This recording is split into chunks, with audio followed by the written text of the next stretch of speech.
Delirio a dúo. Un viaje al aire por los espacios literarios. Hola, bienvenidos una vez más a Delirio a dúo. Hoy estamos en especial de Halloween. Los acompañamos, como siempre, Ángela y Pablo en este episodio. Pablo bajo la investidura de demonio y Ángela bajo el hechizo de bruja. En este episodio de Brujas y Demonios, especial de Noche de las Brujas. Para quien esté interesado, para quien interese, hicimos un especial sobre Halloween, sobre su etimología, sobre la raíz de la palabra, del concepto, de su geografía. Pueden buscarla en el enlace que aparecerá en la descripción. ¿Qué tal un demonio hablando de enlaces y de descripciones? Por YouTube. Hoy los diablos y las brujas habitan en internet. A quien interese, el episodio de Halloween, donde profundizamos en los orígenes de la palabra y las geografías que lo crearon, lo encontrarán en la descripción y en nuestro acervo de la página. Pero hoy queríamos dedicarnos a algo muy especial, que es el asunto de la brujería en cuanto tal, y al tema de los demonios en su amplitud y en su multiplicidad de versiones. Precisamente es una historia que rompe con el concepto de razón y de verdad, y por ende las versiones se multiplican sin que haya ninguna que se imponga sobre la otra con título de objetividad.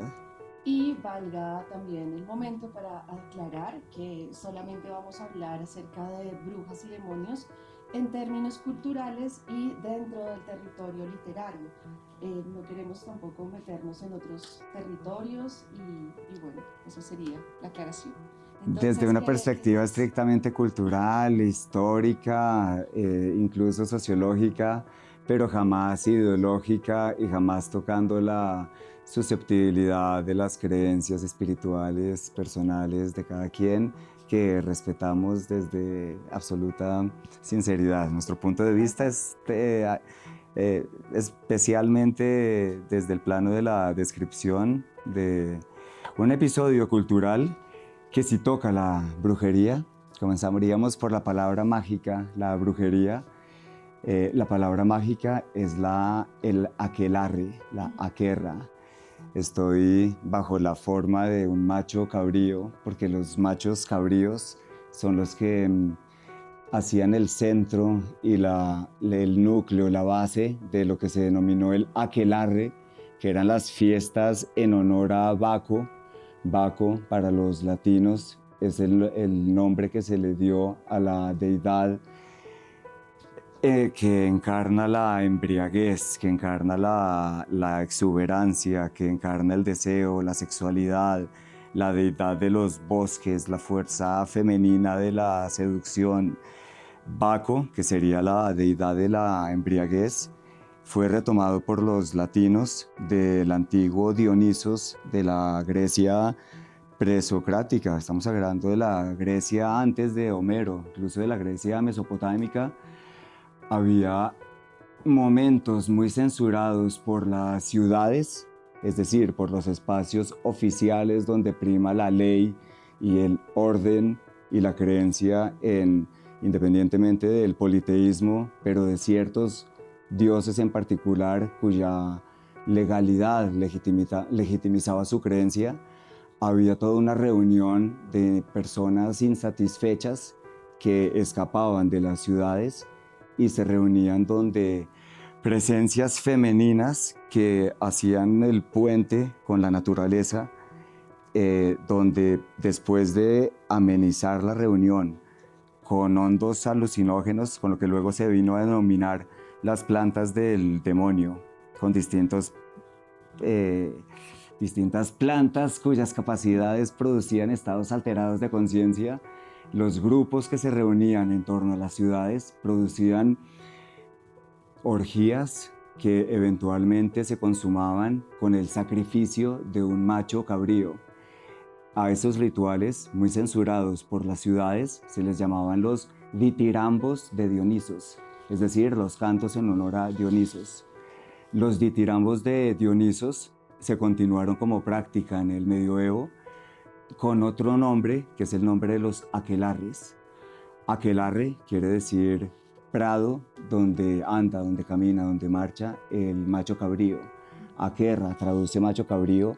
Aquelarre es la festividad de las brujas, donde celebran la comunión que hace la pérdida del individuo como ser humano y su función literal con esa fuerza plural, mixta y efervescente y seductora que pone en jaque al ordenamiento territorial. En la Grecia antigua fue de las ciudades, en el medioevo es de las dos instancias masculinas por excelencia, que es el Estado y la Iglesia. De ahí que la brujería se caracterice por una fuerza primordialmente femenina, caracterizada por su rebeldía y su contestación hacia los poderes preponderantes, eminentemente masculinos, que son el Estado y la Iglesia. Y a propósito de lo que estás mencionando y justamente por la investidura que tienes el día de hoy, el macho cabrío del que estabas hablando nos abre también como la puerta de entrada a lo que dentro de la cultura popular conocemos como el demonio o los demonios, y que usualmente los vamos a reconocer por esta apariencia como de cuernos y también el color rojo.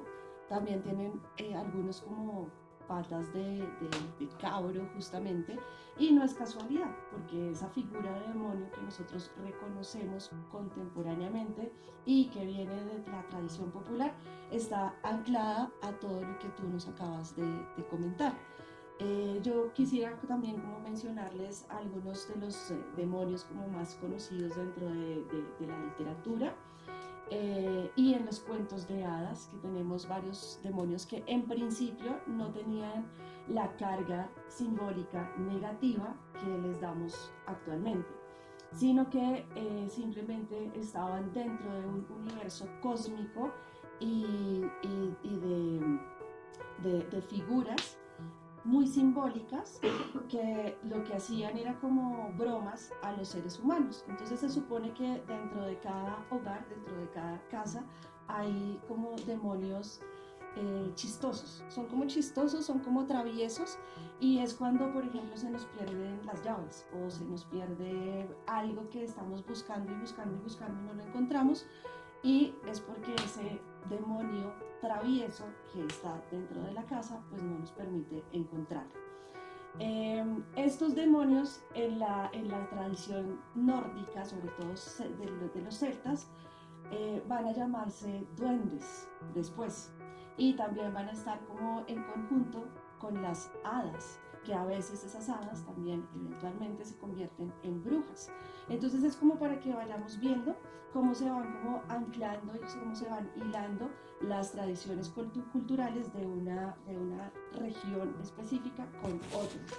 Más adelante en la historia, en el medioevo específicamente, es cuando ya vamos a empezar a ver ese demonio que está ligado específicamente a las fuerzas del mal, y está también vinculado a la religión católica. Por eso el medioevo va a ser aquí fundamental en este episodio relacionado con las brujas y los demonios. Sí, interesante que hayas mencionado el territorio celta, porque dentro de sus múltiples orígenes y todo lo que tenga que ver con brujería y con demonología es sinónimo de multiplicidad y de pluralismo. Eso lo veremos más adelante, quizás sea nuestro cierre, que lo que caracteriza a los poderes, en este caso la Iglesia y el Estado, es buscar identificar, y entre más se puede identificar, mejor se puede juzgar, y entre más se puede juzgar, mejor se puede castigar. La fuerza de la brujería y la fuerza de la demonología es siempre plural, múltiple, porque rompe con ese principio de identidad y del yo soy esto, del yo soy lo otro, para introducirnos en una fuerza mucho más ambigua, misteriosa, inacible, fuerza rebelde en tanto que no se deja identificar, no se deja rastrear, y por eso incluso sus orígenes etimológicos son muchos. Se suele decir dentro de varias versiones que la palabra bruja viene de un sincretismo hispánico celta que traduce hechizo, que traduce encanto, que traduce forma de producir un tipo de encantamiento en una realidad. Y brujo también de territorio pregriego, mesopotámico, sumerio, en sus distintas etimologías. Demonio aplica daimon, que es una especie de singularidad que sirve de puente entre lo sagrado y entre lo mundano, entre lo sensual y entre lo espiritual, pero también son semidioses, semideidades, mientras que los diablos, propiamente hablando, apuntan más a presencias de juicio, presencias de confrontación, presencias de señalamiento, pero no el señalamiento punitivo de la Inquisición, sino señalamiento del privilegiado como un rasgo distintivo que lo separa de la masa. Y ahí entonces aparece ahora sí el nombre de Satanás, por ejemplo, que dentro de la tradición judio-cristiana nunca ha sido representado como, digamos, como pictóricamente o una representación física, sino que dentro de los textos bíblicos, dentro de los textos sagrados, aparece como la representación del mal, como una fuerza, que era lo que tú mencionabas hacía un momento, como no algo que está presente de manera concreta, sino como algo que no se puede asir y que más bien está como por el lado de lo maligno, de esas fuerzas como del mal que de repente empiezan a rondar y que se puede asociar, digamos, como a las guerras, al lado oscuro del ser humano, a esa sombra que también como que nos acompaña a cada uno de nosotros. De hecho,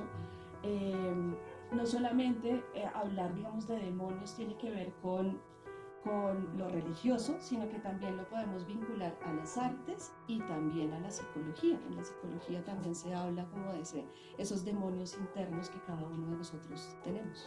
Sí, lo tomamos un poco con el episodio al cual también remitimos, nuestro episodio inmediatamente anterior de Alejandra Pizarnik, cuando Alejandra Pizarnik hace énfasis en la sombra. Pues la sombra, arquetipo junguiano para Jung, es una sombra especular de la fuerza demoníaca que puede habitar en cada naturaleza humana y que lleva incluso a destruirla. La dimensión de la brujería y de la demonología no se reduce al medioevo occidental o a la antigüedad griega y a la antigüedad mesopotámica. También en la llamada América precolombina aparecían figuras que se tradujeron luego desde una relación exactamente proporcional a lo que Occidente denominó brujería, que es toda la naturaleza de los nahuatl. El nahuatl es la fuerza bruja que se opone a la fuerza tonal, que sería la fuerza de las formas, de la organización, de los límites.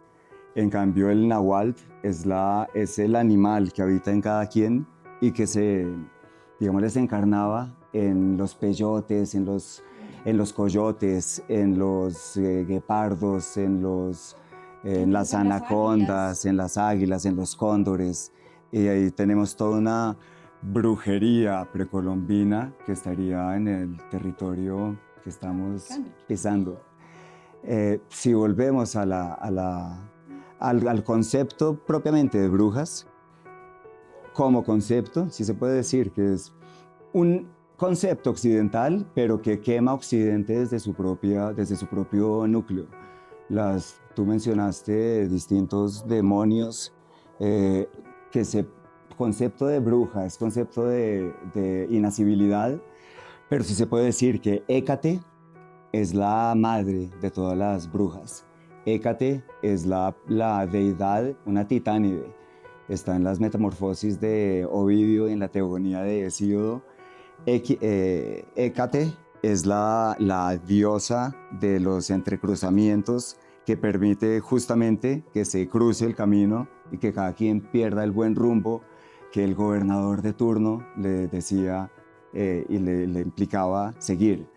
Pero junto a Hécate, que es la personificación del concepto de bruja, está Medea como arquetipo de bruja singular. Medea, que asesinó a sus hijos para escapar de su captura, y también Circe, que es la que casi convierte a Ulises y a su tripulación la convirtió en cerdos, pero Ulises el astuto logró evitar los hechizos de Circe.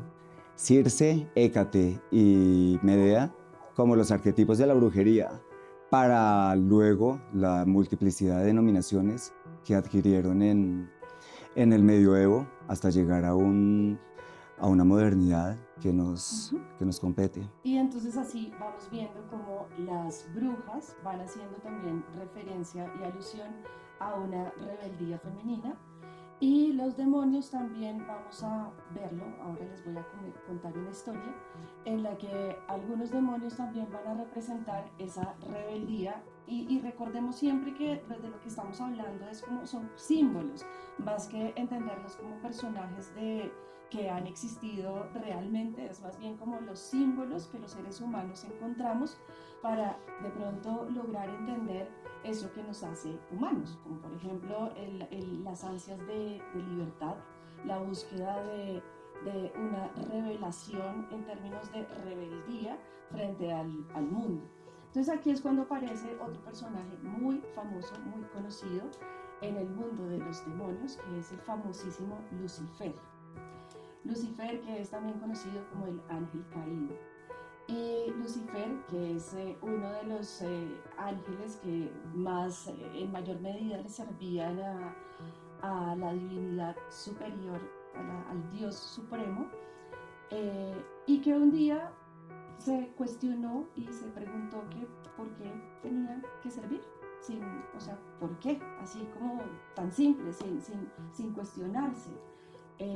Y le preguntó a Dios que él por qué era el que mandaba y por qué los ángeles tenían que obedecerlo. Desde ese momento, Lucifer decidió que él no quería estar al servicio de nadie y que quería ser autónomo. Es el símbolo del libre albedrío y de la autonomía, y por esa razón fue expulsado del paraíso. Desde entonces habita los lugares tenebrosos del inframundo o del infierno, como quieran llamarle. Pero si nos fijamos un poquito más allá de la simple leyenda, que además también pues, es bella, es como el ángel que termina abandonando el paraíso, el que se revela a la autoridad y que termina viviendo a su modo, que le cuesta bastante, ¿no? Le cuesta mucho, porque va a ser como el renegado.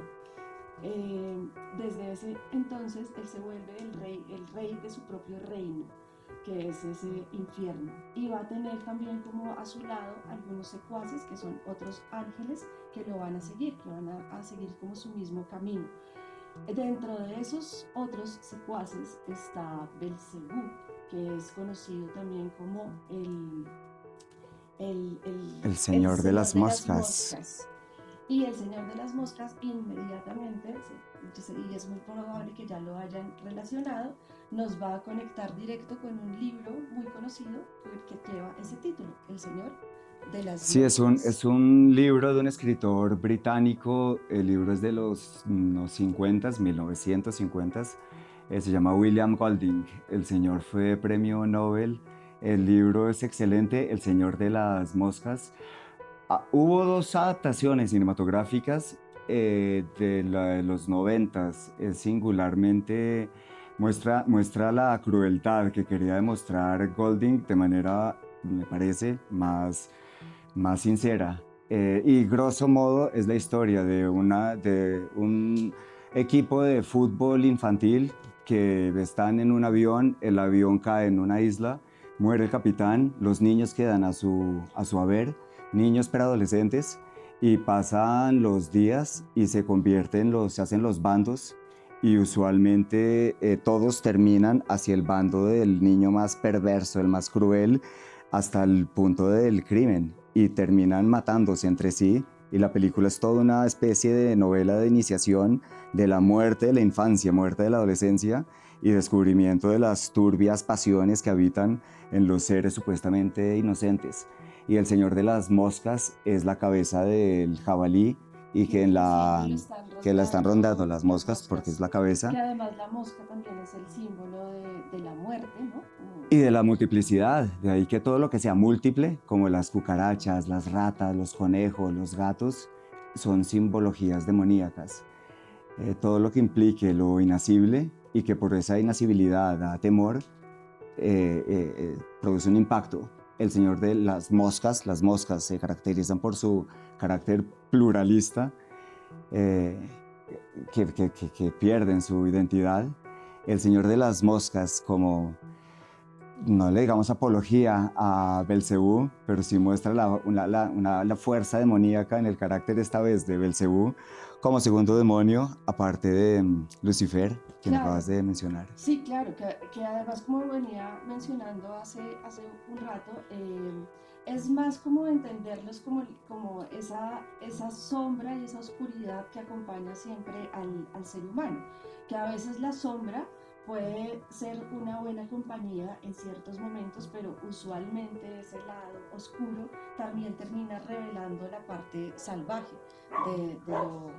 de lo humano que tenemos y de esa como otra cara, la contracara que nunca mostramos. Por eso siempre como que el Día de las Brujas o la Noche de las Brujas más bien, porque todo siempre tiene que ocurrir como en la noche, está asociado justamente a ese lugar que incluso nos da miedo encontrar en nosotros mismos. Nosotros tendríamos que explorar de vez en cuando también nuestra propia oscuridad para poder conocernos y entonces entender demonios y brujas en ese sentido. Que nos habitan. Claro. Así es. Pitonisa, sibila, bruja, todos son distintas fuerzas, distintas formas, distintas intensidades para manifestar distintas expresiones para manifestar esa naturaleza que bien acabas de nombrar, muy libertaria y muy rebelde. Decir brujería es sinónimo de rebeldía y por eso se solía decir, por un brujo, 10.000 brujas. Lo hemos dicho en otros episodios. Y pese a lo que eventualmente nos contó la Iglesia y nos contó la Inquisición, las brujas son personificaciones malignas, decadentes, pero se nos olvida que desde la propia Medea, desde Hécate, desde Circe, hay una fuerza de seducción que precisamente es la que hace que la razón naufrague. Y de ahí que hay una gran injusticia histórica, que el gran padre de la medicina moderna, que es Paracelso, ya hoy por hoy ya no es ningún secreto que todos sus hallazgos medicinales los sacó de las brujas, que eran curanderas y que eran las que sabían por fuera de los feudos cómo utilizar esas plantas demoníacas, porque producían estados alucinógenos como la belladona, como la mandrágora, y a partir de ese tipo de sustancias fueron las denominadas brujas las primeras en darse cuenta hacia los años 700 de nuestra era que un veneno en dosis suficientes tenía la capacidad de convertirse en remedios. Y toda esa historia es la génesis de la medicina moderna, se le atribuye a Paracelso, pero Paracelso no es otra cosa que leer los grimorios o los compendios que tienen todas las fórmulas y los hechizos y las sentencias y las recetas de la curanduría, de la brujería. Claro, y de ahí que Todos bien sabemos que uno de los, como de los íconos con los que se representa la bruja, pues es la olla, claro, la ollita con la cuchara y el fuego. Y es justamente porque, y además como la cocina, ¿no? La cocina de la bruja, que es muy importante, porque es el lugar donde estaba planeando todas sus pócimas, que no era nada más ni nada menos que lo que estabas contando, que era, pues estaban haciendo química, o sea, estaban haciendo Alquimia, y por alquimia ende la para... alquimia se consideró ciencia, así como la astrología, la alquimia se consideró ciencia herética y ciencia heterodoxa de la ortodoxia medicinal, de la ortodoxia científica. Em, Hubo toda una, bien lo sabemos, una persecución de la Inquisición, y uno de los momentos más célebres de esos estados inquisitorios, el que más llamó la atención por su estridencia, fue la famosísima, también llevada a novelas, también llevada a adaptaciones cinematográficas, el famosísimo episodio de las brujas de Salem, que Salem es región de la hoy llamada Massachusetts, Norteamérica, y la cuestión es que en Salem estamos hablando de 1692, 1692, siglo XVII. En Salem se caracterizó porque no solamente estaba muy acentuada la dimensión cristiana y católica, sino para colmo de males, la anglicista. Y para el momento, la iglesia anglicana era la más purista y la más en exceso, digámosle, moralista, mucho más que la protestantista, que la cristiana, que la católica. Una población, suele decirse pueblo chico, infierno grande, una población bastante pequeña de anglicanos, estaban a un soplido para que la hoguera se encendiese, y el soplido llegó en las hijitas de un pastor. Las hijitas del pastor empezaron a tener convulsiones y comenzar a tener estados de lo que hoy llamaríamos epilepsia, con discursos que no parecían provenir de ellas. De inmediato le echaron la culpa a la que hoy llamaríamos asistente del hogar, que era una mujer de descendencia afrocubana, porque claro, ella venía de toda la tradición yoruma, de toda la tradición de los orichas y de toda la santería y toda la dimensión de Ochun y Yemayá, y contaba relatos a estas niñas que en delirios febriles de enfermedad comenzaron a reproducir. Entonces los anglicanos, en esa ignorancia tan radical, en ese radicalismo tan eclesiástico, acusaron de inmediato a esta mujer, junto con otras dos, una madre soltera que se veía deambular por las calles, y comenzaron a desencadenarse sospecha tras sospecha, y en muy poco tiempo hubo más o menos 16 mujeres colgadas, 4 hombres, 16 mujeres en la hoguera, 4 hombres colgados, ante una esquizofrenia colectiva que ya había, para unos 20 muertos, ya había unos 200 acusados, al punto que todo el mundo se dio cuenta que bien pronto era su turno y les tocó llamar a un pastor del exterior a que pusiera calma, y finalmente el episodio se disolvió. Pero la quema de las brujas de Salem es una de las más significativas de los excesos de la instancia de poder por excelencia, que es la Inquisición.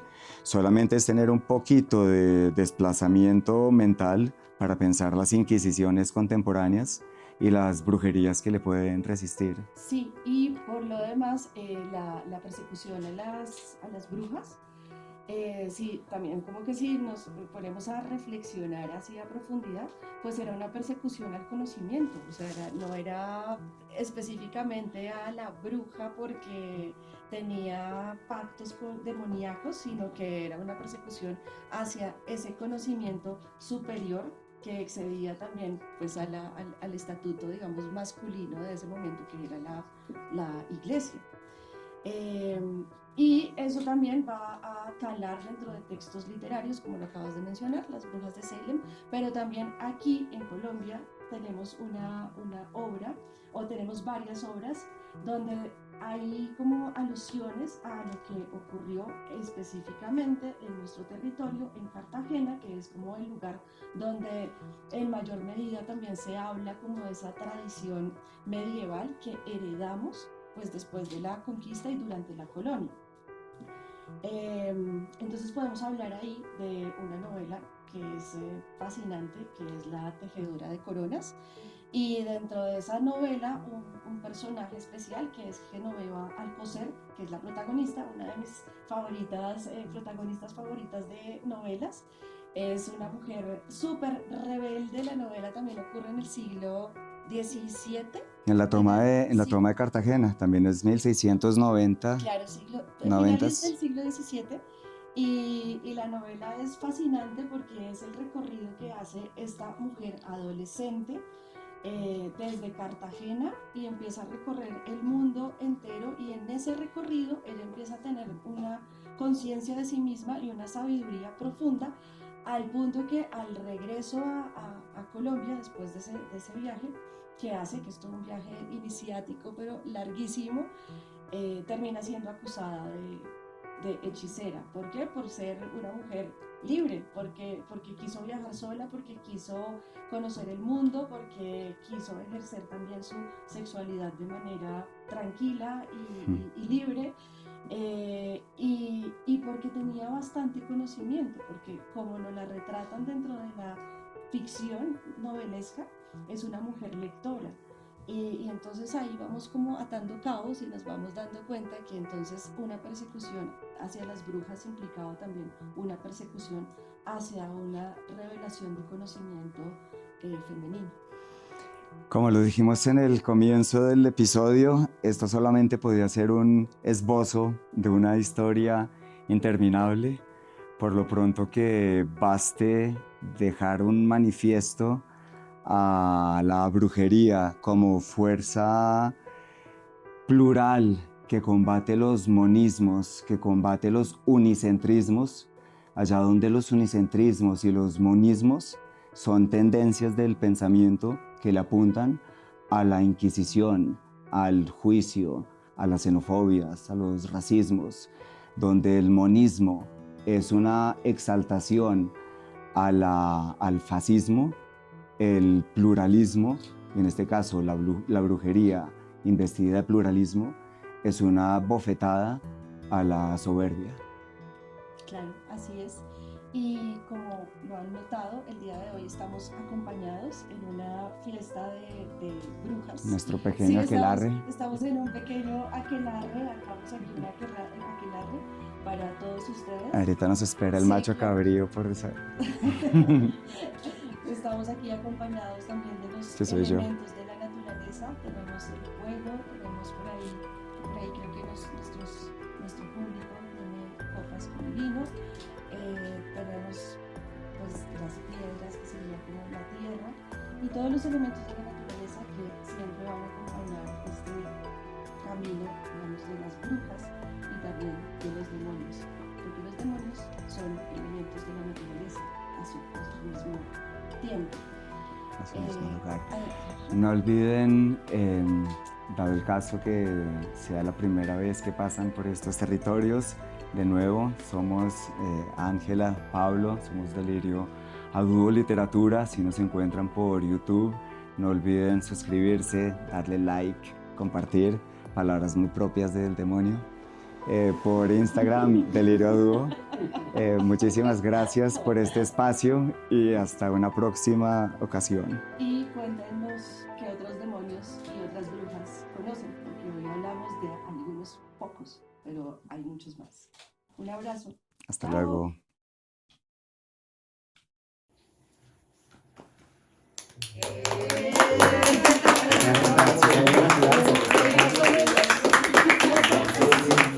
Ahora sí hablamos de ese vino.